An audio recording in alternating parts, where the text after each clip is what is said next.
I had an idea based off of a perfume experience I had. What was the experience?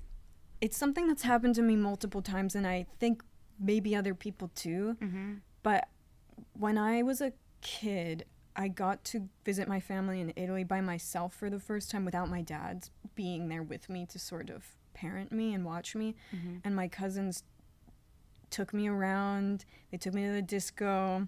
I was 16 years old. It was the first time I had alcohol, the first time I probably got any sort of attention from a man or like it was just so many adult experiences. Yeah. And I remember it was Christmas time, and everybody in Italy around Christmas time eats a bread called pandoro,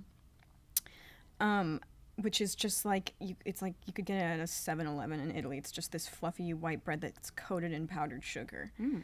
And when I got back to the United States, I became obsessed with like eating this bread and closing my eyes and listening to the music from the discotheque and like smelling my clothes that had this like weird laundry detergent on it in bed and just trying to feel like I was there again. Mm-hmm. In the most obsessive and sad way. I mean, it was really quite a dark time for me. I was so sad to like be back. I was like a junior in high school. I was miserable in high school. I felt like Where'd you grow up?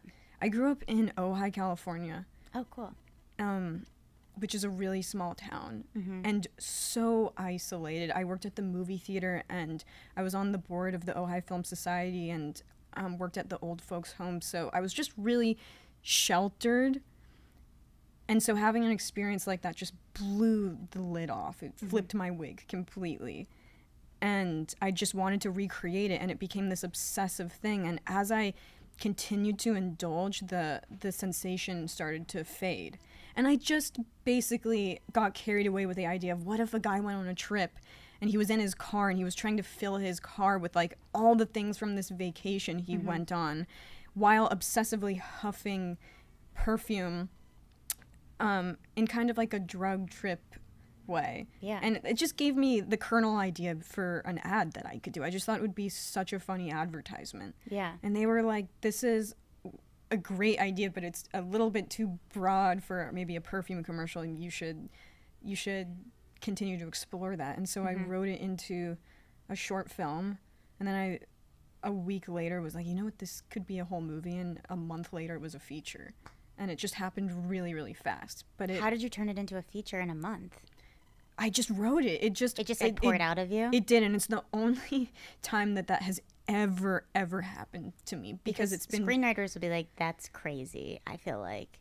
Because in the past, when I've been trying to get a movie off of the ground, it's way too clever, and I'm just laboring it so much and trying to write something that I think I should be writing. But this was so pulled from every corner of my life in a very true way. I mean, you could point to any part of this movie and I could tell you what part of my life it was. It was just a very vulnerable and honest movie to make, even though it's like has musical scenes in it, and it has all these like, God, I hate to use this word, but like phantasmagoric elements to it. It is all based in experiences I've had around scent and memory and relationships. What was the question? I don't even remember. I'm just so entranced with it. Well, okay, so every aspect of the movie is pulled from your personal life, and you kind of mentioned earlier, you mentioned it, we kind of moved on, but your mother and your grandmother are both perfumers. My mom and my aunt, Your aunt, who okay. live together. They live together? They live together, okay. And they're just these two Yenta women that they make perfume. In Ojai? They live in Ojai, yeah, that's where I was brought up. But when I was a kid, they owned the beauty department of Fred Siegel, which some people still remember. You know it. Yeah. Because it's a classic place. Rest in peace. That's like where I discovered so many. I mean, because I had like cousins who lived in LA, and like, you know, a few times in my childhood, we went to LA to visit, and we like, my mom was like, I'll take you to a cool department store. And that's where I discovered like some of the early niche perfumes. And like, I remember this like cool like mousse makeup thing that I just like. That was their department, the whole beauty store. Wow. And they sort of, I don't want to take away credit from somebody else, because I'm sure it's been done elsewhere, but I remember their thing when I was a kid was they sort of pioneered like custom blended scents, like on the spot, where you could come in and they would work with you, they would talk to you, and you could leave with a little custom bottle. And their line was called Memoir Liquide, Okay. and it was this beautiful part of the store that just had like hundreds of apothecary bottles. And that was your mom. That was my mom and my aunt, and so I grew up around that.